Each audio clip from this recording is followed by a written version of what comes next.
যে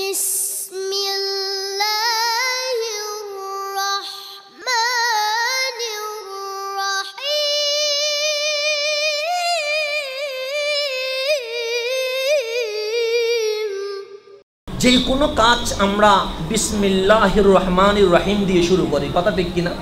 ব্যবসায়ী যখন দোকান খোলে তখনও বলে বিসমিল্লাহির রহমানির রহিম। আমি যখন পানি পান করব আমিও বলবো বিসমিল্লাহির রহমানির রহিম। তাহলে আমরা কাজ শুরু করি কার নাম দিয়ে?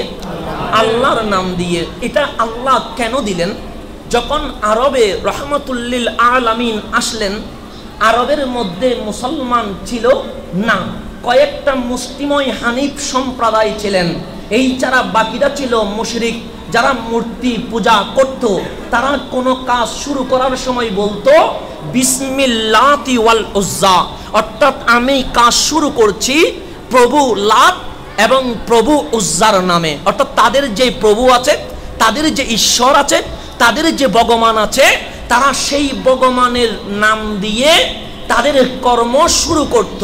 আমার দয়াল নবী যখন আসলেন, আল্লাহ ডাক দিয়ে বললেন, মাহবুব ও আমার সৃষ্টি, কিন্তু আল্লাহর নাম নেই নাই, স্রষ্টার নাম নেই নাই, আপনি অন্তত শুরু করে দেন। তারা যখন লাত উজ্জার নাম দিয়ে কাজ শুরু করবে, আপনি মাহবুব বলেন আমি লাত উজ্জা মূর্তির নামে শুরু করব না, বিসমিল্লাহির রহমানির রহিম, আমি সেই আল্লাহর নামে শুরু করব যেই আল্লাহ আমাদেরকে সৃষ্টি করেছেন।